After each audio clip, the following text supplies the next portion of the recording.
So maybe you can tell us actually what have you been up to these days? I'm doing some, as you know, broadcasting with Fox Sports Asia, and yeah, and some lessons with some talented young kids here in Cyprus, and trying to, Be the next Marcos Baghdatis. yeah, better than Marcos Baghdatis. That's the goal. The Australian Open is coming up. Maybe you can tell us a bit, maybe your most memorable moments. One match that was very special was the semifinals against Nalbandian, especially the match point.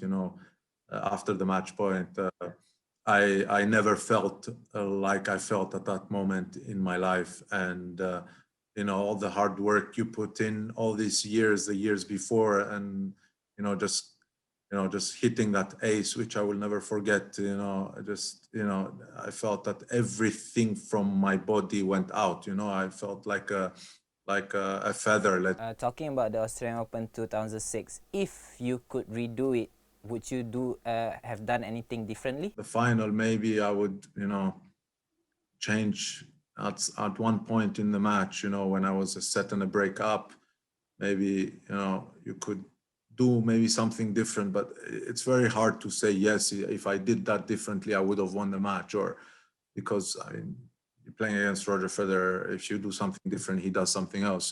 So it's tough to say, but I think the answer will be no. Do you think this year's Australian Open, will there be any major upsets, like anything could happen? For sure. I mean, now it's a time that anything can happen because of all the situations we were talking about. Stay in the room for 2 weeks in quarantine, you only can train in the room. How do you think that would affect the players' mental health? Some players are naturally mentally tough and they get through it. But the players that are naturally mentally tough will need more time on the court after. So it depends on each player. But I think Tennis Australia and Craig Daly have done a wonderful work. People have wondered, do you have any funny memories with a fan or anything like that? Funny memory. Yeah, I mean, it happened once in Cyprus. I'll make the story short. I was driving and there was a car next to me who saw me in the car driving, and I didn't realize, and I was driving for 10 minutes to get to where I wanted to be, and I parked the car. I get out of the car. The guy parks behind me and runs to me and hugs me, and in the middle of the street. And yeah, it was a funny moment. It was a nice moment, to have people like that, that they look up to you, and it's always something nice. And me coming from a small country, to be an example for so many young athletes and people, that wanna, that you made believe, you made believe that they can do it, especially coming from a small country, that they can achieve a lot of things, and they start believing. And I think that's one of the most and the proudest thing that I feel proud of. And yeah, I think that's an amazing feeling for any athlete or any person around the world. About your tennis life, what do you miss most about it?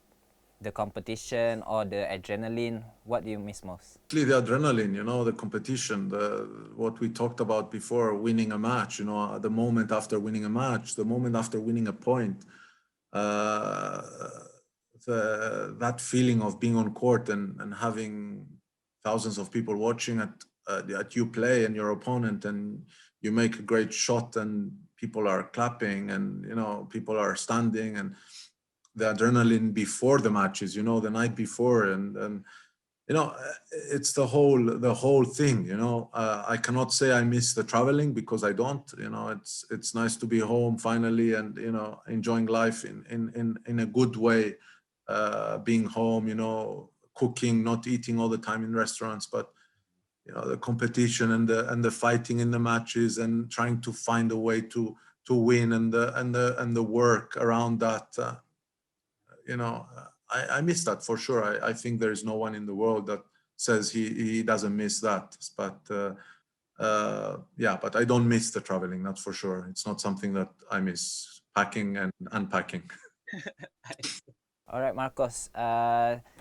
This is a question. If you could combine the shot of every player, what would the perfect player be to you? We want to start with serve. Pete Sampras, definitely. Backhand, I would go with Novak Djokovic. I think there is, yeah. Not Re- backhand? Yeah, but Novak is more, I don't know. I would go with Novak. All right. Return of serve again, Novak. I would go with Novak.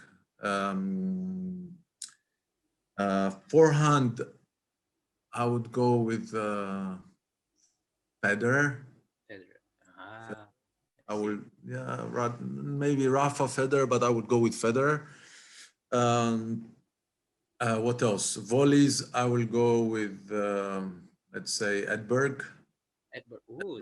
Yes, unbelievable volleys. Or Pat Rafter, I like the. Then slice, I will go with Federer again. Federer, and then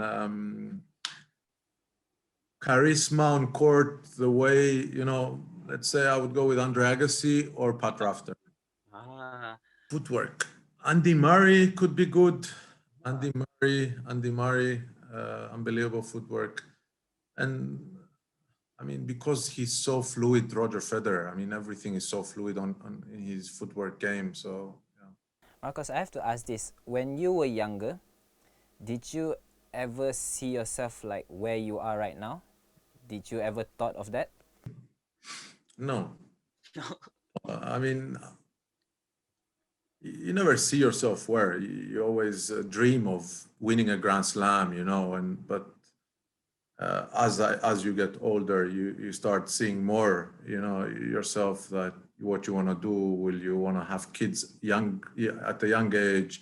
You know, how your life wants to look, and you know, after a while, I realized that that's what I wanna do. You know, I'm a family person. I left home when I was 14 years old at a very young age, and that taught me a lot of life. You know, taking responsibility at a very young age, being alone in another country, in France, and going through the, you know, all the responsibilities very, very young. It made me learn more about myself and who I want to be, and that helped me not help me, but guide me become the person I want to become, and the person I am today, and I'm very happy with that.